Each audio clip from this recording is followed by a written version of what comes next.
Daniel walked through the mining tunnel with his boots hitting hard on the metal floor. The tunnel was cold and dark, lit only by glowing panels on the walls that the X installed 2 years ago. Around him, humans worked in long lines, loading mineral ore onto transport carts. Their faces were dirty and tired. Their clothes were worn and patched. They did not look at Daniel as he passed. This was life on Titan. The moon of Saturn had become a prison camp for 200,000 humans. The Galactic Council had declared Earth a slave world when Daniel was just a child. He remembered the moment when alien ships appeared in Earth's sky. He remembered the fear in his mother's eyes as she held him close. He remembered the announcements that humanity would serve the greater good of the galaxy. The lie was simple and complete.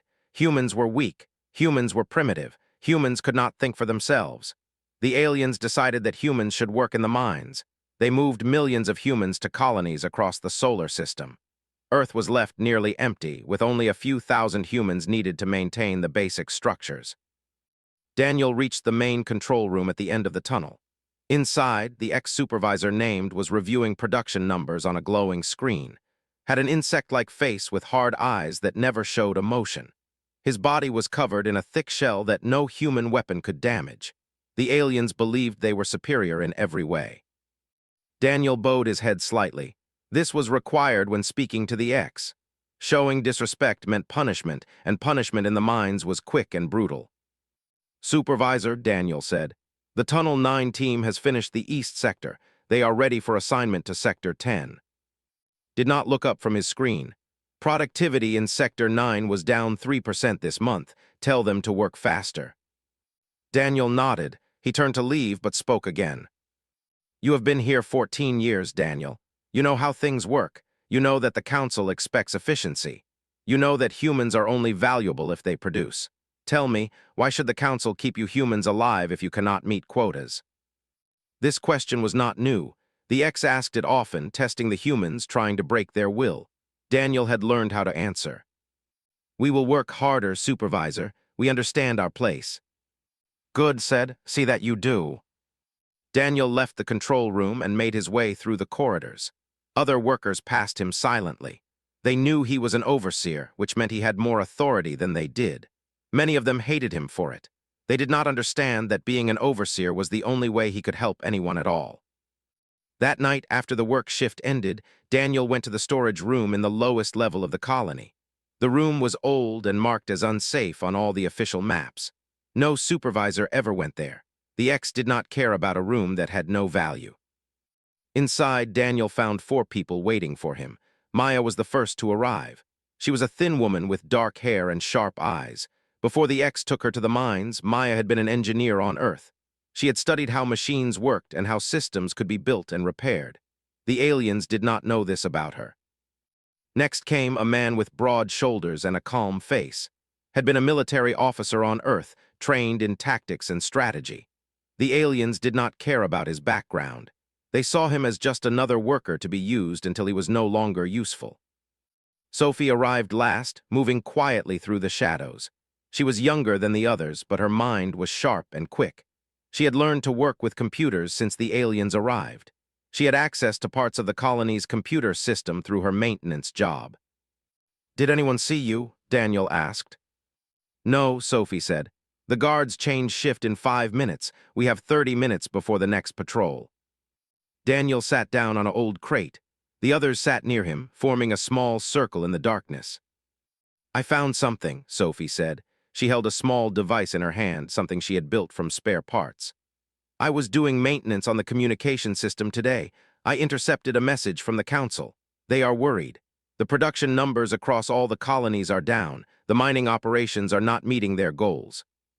"Why?" Maya asked.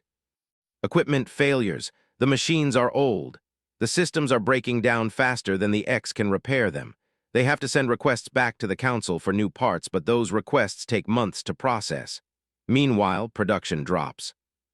Daniel understood what Sophie was telling him. The system was not as strong as it looked. The X were not as powerful as they wanted everyone to believe. They had created a machine of slavery and control, but every machine had weaknesses. "There is more," Sophie said. "I found something in the old files. The colony was built with a main computer system that controls the power, the air, the locks on all the doors. The system is very old. It uses code that I might be able to access. Maya leaned forward. Are you saying you could get inside that system? Maybe, Sophie said. Not right now, it would take time, I would need help, but yes, I think I could get in. Spoke for the first time. If we could control the main systems, we could cut power to the supervisor's areas. We could lock down sections. We could create problems that they cannot fix quickly. We have to be careful, Daniel said. We cannot do anything that will get everyone killed. The X have weapons that can destroy entire tunnels. If we push too hard, they will crush us. They will crush us anyway, Maya said. They always do. The question is whether we try to stop them or if we just wait to die in a mine tunnel. Daniel was quiet. He thought about his mother, about the day the ships came. He thought about the billions of humans across the solar system, all of them trapped, all of them slaves to creatures they did not understand. We need to think bigger, Daniel said. We need to contact the other colonies. There are humans in the Venus processing plants, in the Jupiter ice fields, on the lunar bases. If we are going to do anything, we cannot do it alone. That is impossible, said. The communication systems are locked down. The asteroid colony was nothing like Daniel expected. He had imagined something small and weak, hidden in the rubble of dead rocks. Instead, he found a city. It was built inside a massive asteroid carved from the stone itself. Ships moved in and out of the docking bay. The lights were bright and real, not the pale glow of the X installations. People walked freely without guards watching them. Daniel arrived in a small transport ship that Sophie had helped him steal from the Titan colony. The journey had taken 3 weeks. When the docking clamps locked around his ship, Daniel felt his heart beating so hard he thought it might break his ribs. The airlock opened. He stepped out into the colony. A man in a military uniform was waiting for him. The uniform was old, made from cloth and not synthetic material like the X uniforms. The man was tall and strong, with gray starting to show in his dark hair. His name was Robert Hayes, and he was the commander of the colony. "You are Daniel," Robert said. It was not a question. "Yes," Daniel said. "I sent the message. I told you about the resistance network on Titan." "I know," Robert said. "I have been waiting for someone like you to make contact for a very long time. Come, we have much to discuss." Robert led Daniel through the colony. The corridors were wide and clean. Humans of all ages walked past them. Children played in common areas. Scientists worked in laboratories. Workers built new sections of the colony every day. This was what it looked like when humans were free. In Robert's office, they sat across from each other.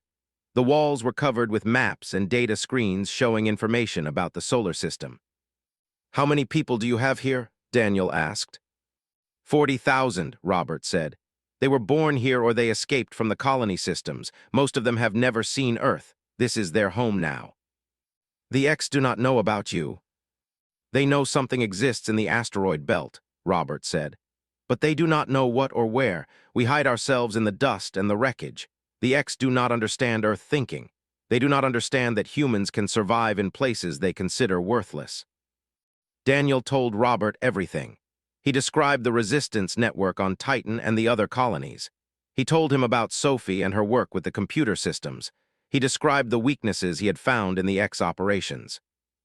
Robert listened carefully. When Daniel finished, Robert stood and walked to the window. Outside, the asteroid rotated slowly. The distant sun was small and pale. "The X believe they are superior," Robert said. "Their ships are powerful. Their weapons are advanced. Their technology is thousands of years ahead of ours, but they have a weakness. They cannot adapt. They cannot think in ways that are not logical and controlled. They follow rules and procedures. They believe that because they are strong, they cannot be defeated by someone weaker." "Can we defeat them?" Daniel asked. "Not yet," Robert said, "but we can prepare. Your discovery about the main computer system on Titan gives us an idea. Meyer is right. If we can access these systems, we can create problems. We can cause damage without direct fighting. We can learn how they work." Robert turned back to face Daniel. "But we will need to do more. We will need weapons. Real weapons, not just tricks." Robert took Daniel to another part of the colony, deep underground. In a massive cavern, people were building something. It was a ship, but not a X-ship. It was built from salvaged parts and new technology. It looked dangerous and fast. "We have been building in secret," Robert said. "We salvage parts from X equipment. We study how they work. We take apart their technology and rebuild it in new ways. This is our first real warship. We have 3 more almost finished." "The X will notice," Daniel said. "Let them," Robert said. "But not yet. We need time. Your network on Titan is the key. If your people can sabotage the production systems, it will take attention away from here. The X will be focused on why the colonies are failing. They will be confused and frustrated. While they look there, we will build more ships." Robert brought Daniel to meet other leaders. There was Maya's brother, also named Maya, who led the technical team. There was Cousin, who had become a weapons expert.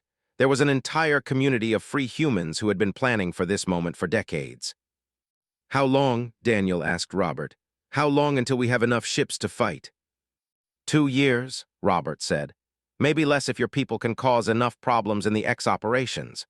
2 years is nothing when you measure against 200 years of slavery."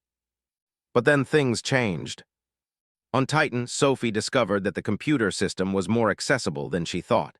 Within 6 months, she had created a way inside. She began to subtly change the programs that controlled the mining equipment. The machines started to fail more often. The power systems began to have problems. The life support systems needed constant repairs. The X sent inspectors to find out what was wrong. That was when Sophie made a mistake. She tried to erase the evidence of her intrusion, but she left traces. A ex-inspector named discovered unusual code in the system. He began to investigate. Daniel received an urgent message from Sophie through the hidden communication array. The X were getting close, was smart. He was different from the other supervisors. He asked questions. He thought in new ways. Robert made a decision that changed everything. He sent a team of human soldiers back to Titan. They were not supposed to fight. They were supposed to extract Sophie and shut down's investigation permanently. They were supposed to make it look like an accident. The human fleet moved through space with no lights and no signals. 42 ships, each one small compared to the X vessels, but each one filled with human pilots who had trained hard for this moment. Daniel sat in the cockpit of the lead ship, his hands steady on the controls. Around him, the other pilots were silent, waiting for his order. His voice came through the communication system, was on a ship 3 positions back, coordinating the attack. His voice was calm and even. "All ships, this is command. We are approaching the convoy. Maintain formation, maintain radio silence. No signals until I give the order." The X convoy came into view. It was huge, much bigger than Daniel had expected. 10 large transport ships guarded by 4 military vessels. The military vessels had weapons that could tear apart smaller ships in seconds. But Robert had planned for this. The human ships did not look dangerous. They looked like old salvage vessels, broken and useless. The X did not even increase their speed when they detected the humans. Why would they? Humans were slaves. Humans could not fight. The idea of a human attack was so impossible that the X-commanders did not even consider it. Daniel waited. He watched the distance between the fleets get smaller. His hands felt cold even though the ship's climate control was working perfectly. All units said, "Prepare to engage." The human ships suddenly accelerated. They split formation, moving in patterns that no X-ship had ever flown. The aliens were built for straight lines and predictable movement. They were built for power and force. They were not built for the kind of unpredictable, rapid movements that Daniel and his pilots were making. The X fired first. The weapons tore through space, burning with red and white light. But the human ships were already gone, having moved sideways at angles that the X targeting systems did not expect. "All ships, this is command," said. "Execute attack pattern Delta. Disable, do not destroy. I repeat, disable, do not destroy." The human ships closed in on the X vessels from all sides. Daniel aimed his ship at the closest military vessel. His hands moved across the controls with precision. Sophie had installed new weapons systems on his ship, weapons that the X did not know existed. They did not kill. They disrupted. They interfered with the electrical systems of the enemy ships. Daniel fired. The weapons did not explode like the X weapons. They released bursts of energy that shot across the space between the ships. The X military vessel shook.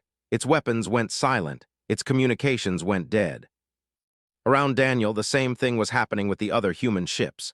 They moved like dancers, each one knowing exactly where the others were, moving in patterns that seemed random but were actually perfectly planned. The X, on the other hand, moved like broken machines. Their systems were sophisticated, but they were designed to work against enemies who fought like they did. They had never faced enemies who fought like humans did. One of the X ships tried to run. It turned and accelerated toward deeper space, had predicted this. He had placed 2 human ships in that direction.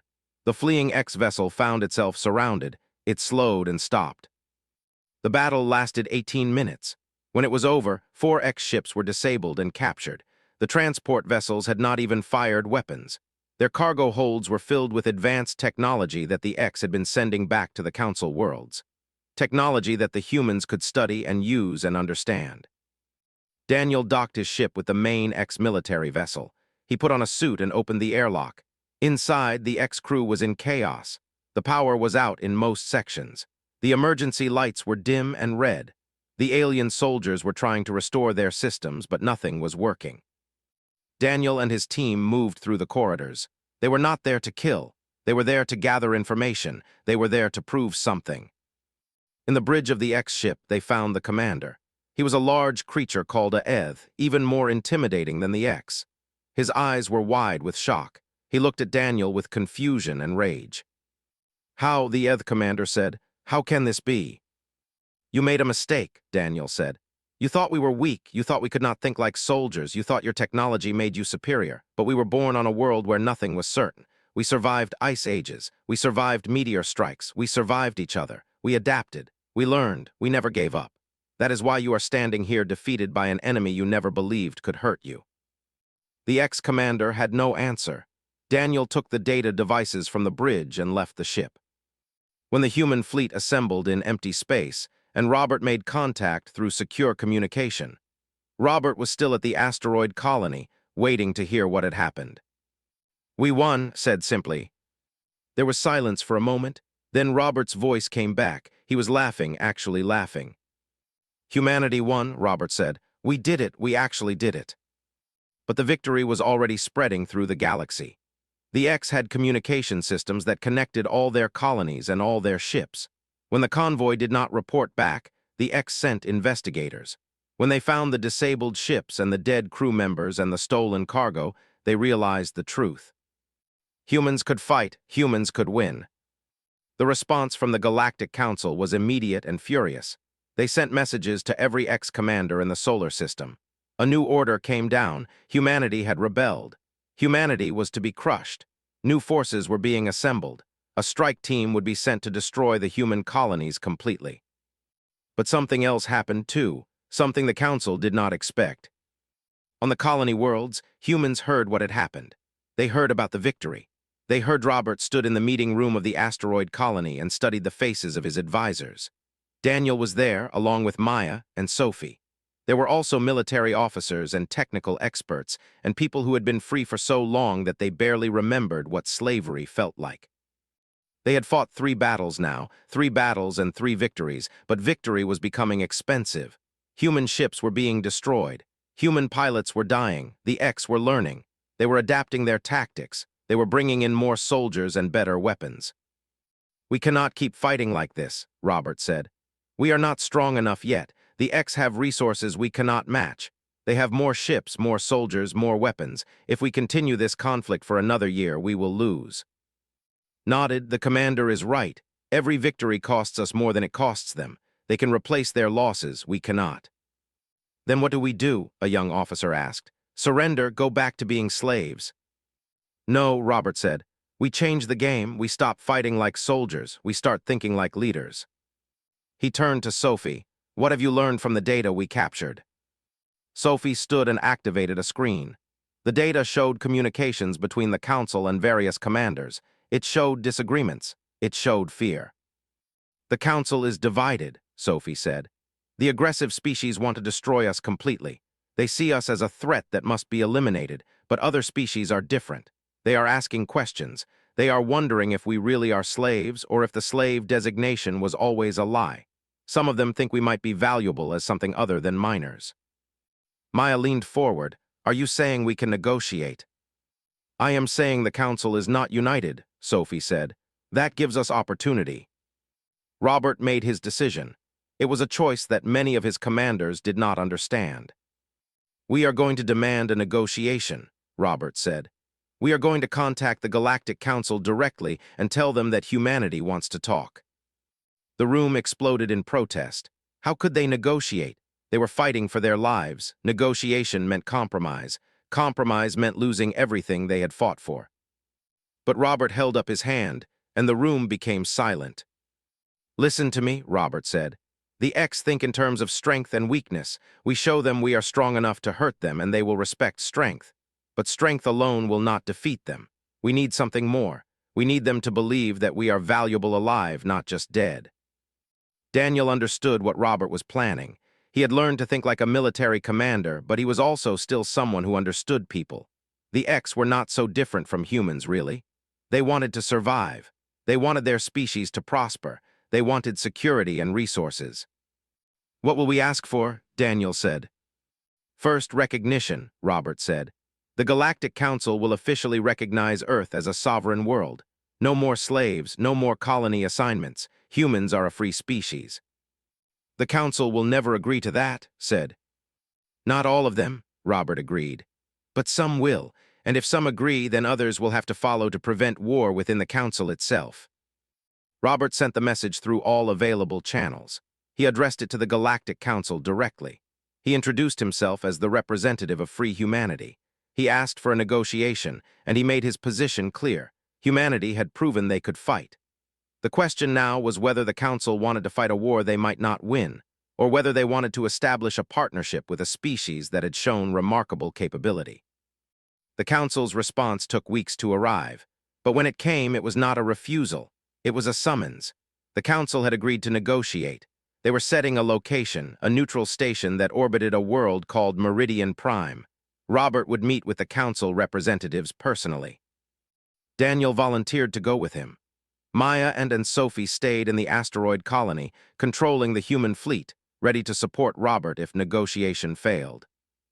The journey to Meridian Prime took days. Robert and Daniel used the time to prepare.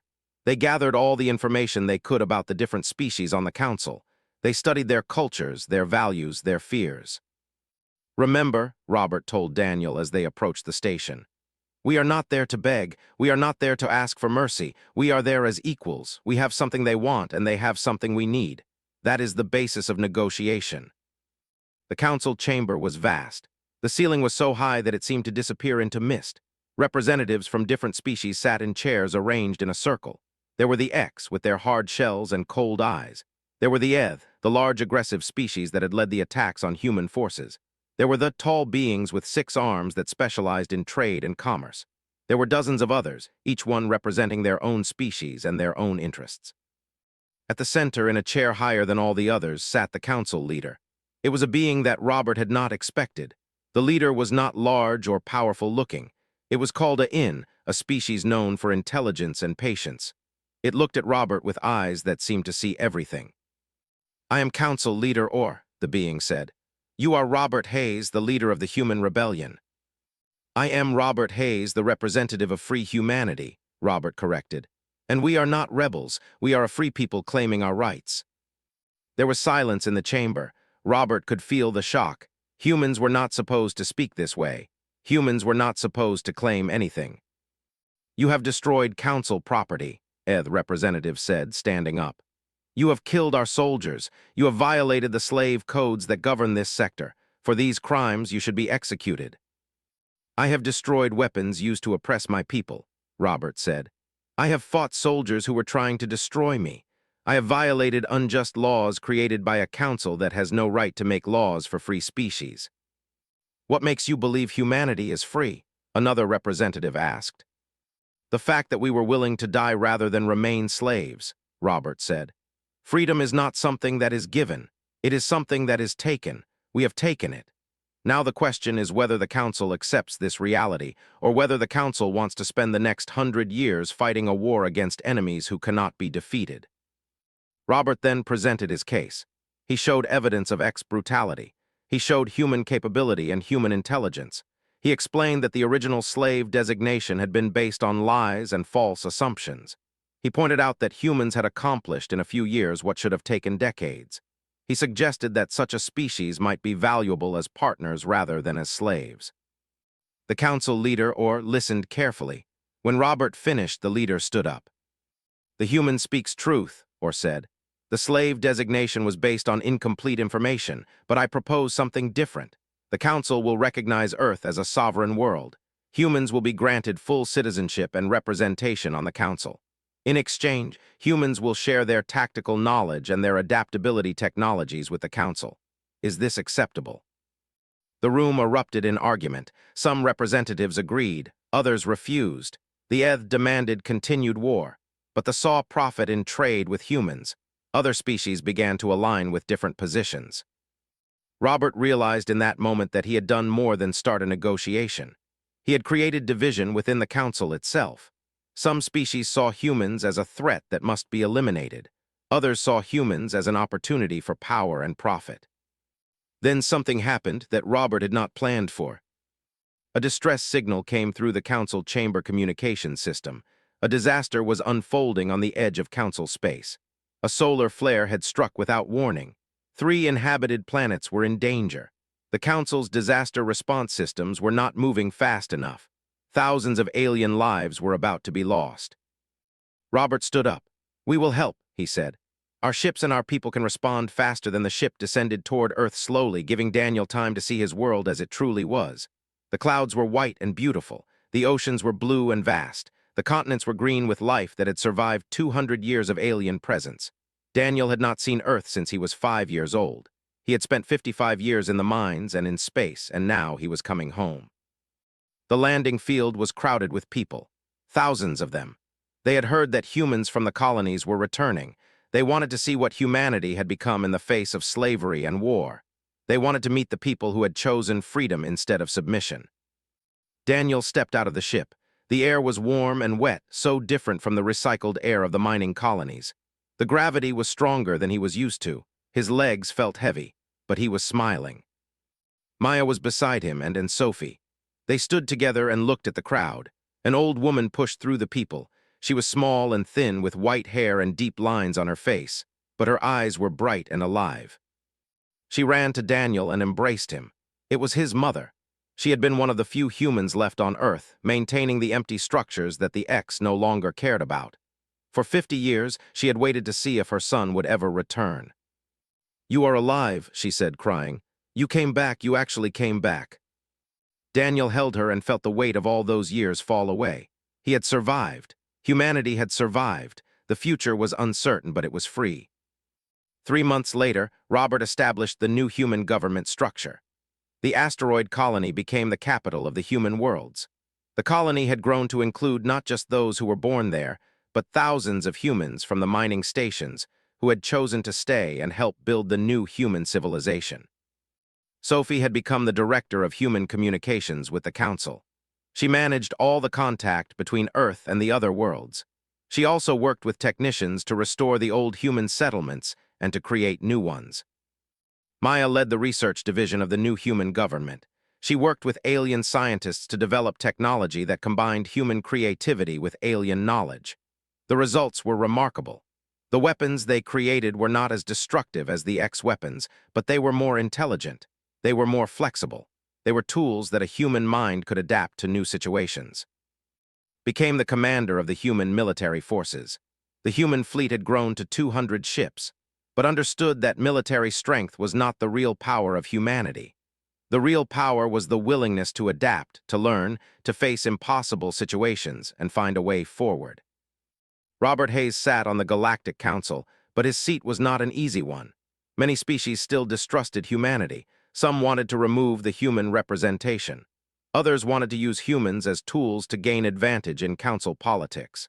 Robert had to navigate these dangerous waters carefully. He had to be strong enough to protect human interests, but also willing enough to compromise to maintain peace. 1 year after humans joined the council, a new crisis emerged. A massive solar storm was moving through the outer regions of council space. This was not a localized disaster like before. This was a catastrophic event that threatened multiple systems and billions of lives. The council's experts said there was nothing that could be done. The storm was too large, too powerful, too unpredictable.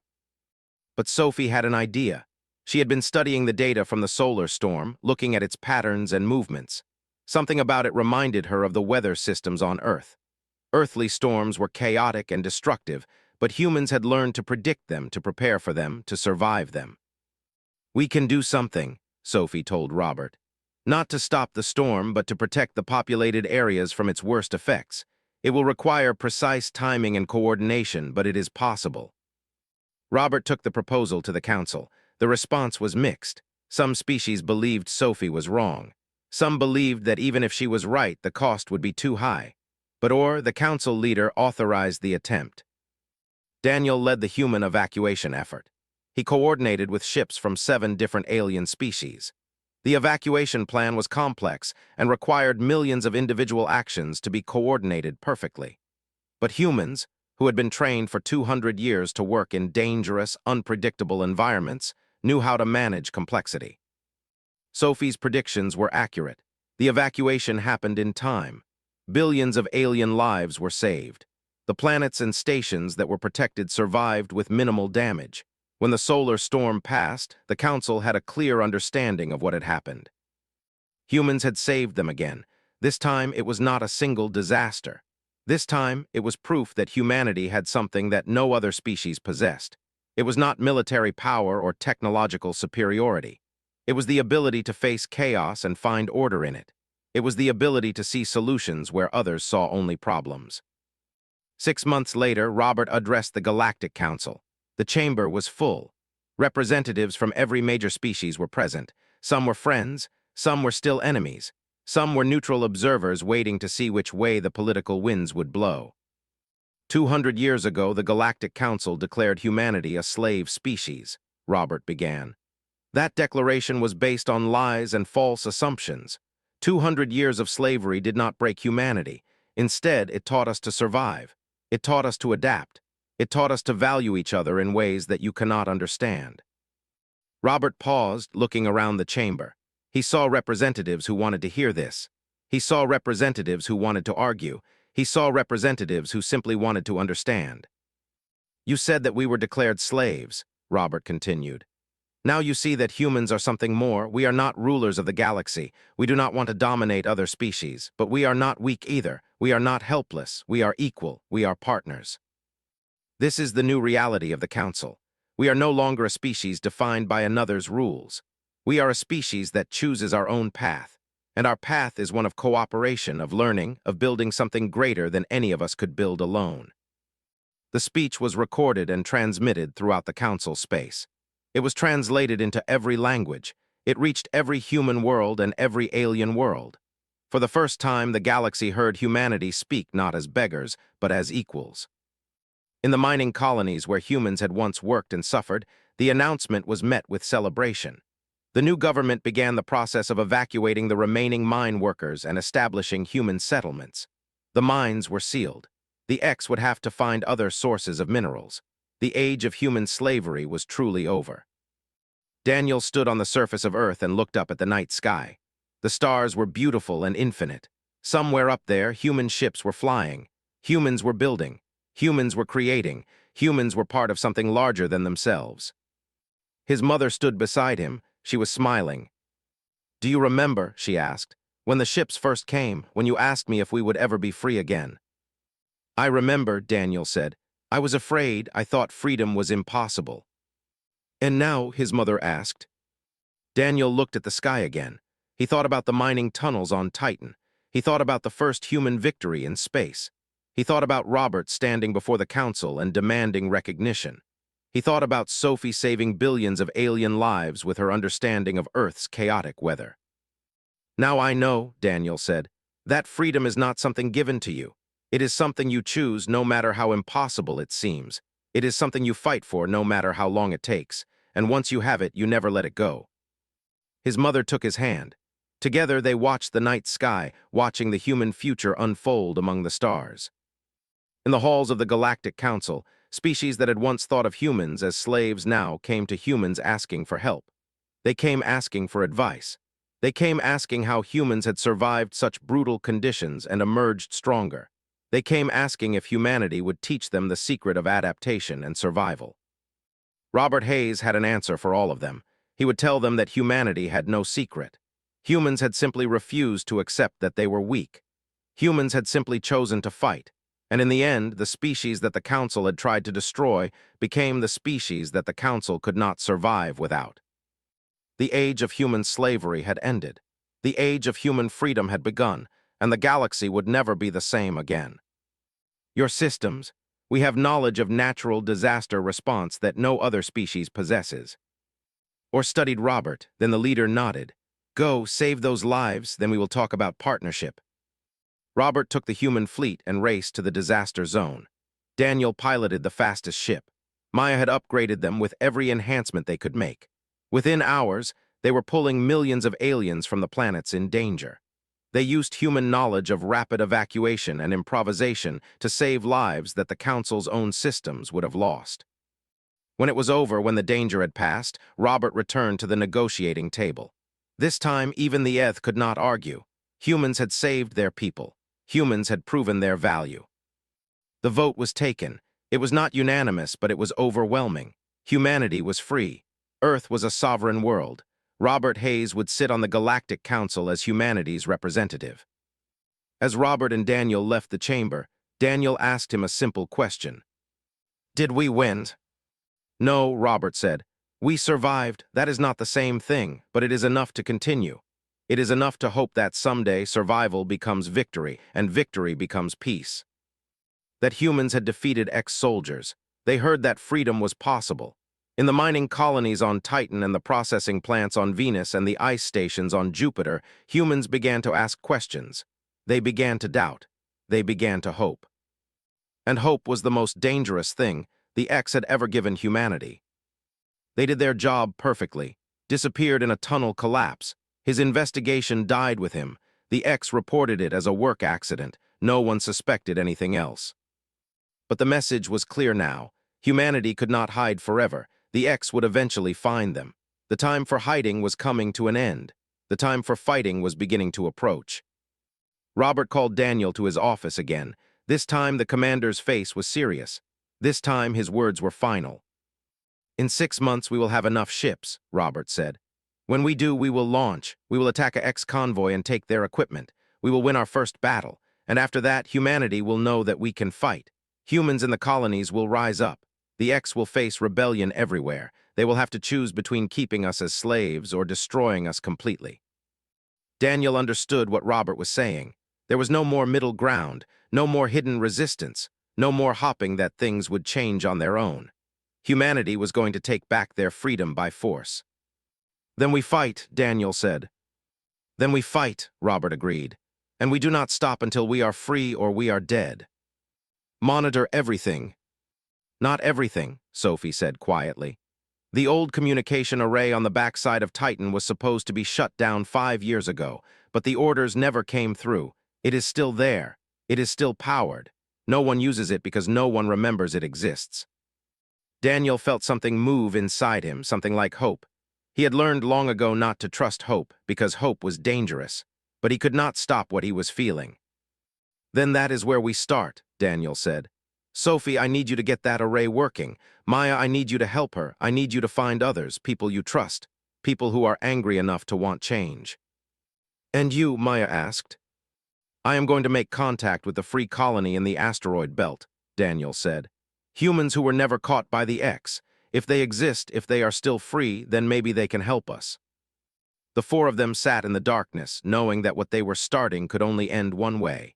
Either they would free humanity or they would all die in the attempt. There was no middle path. There was no safe choice. Outside the storage room, the guards changed shift. Above them, on the surface of Titan, the mining continued, and millions of humans worked and suffered and died under the rule of the Galactic Council.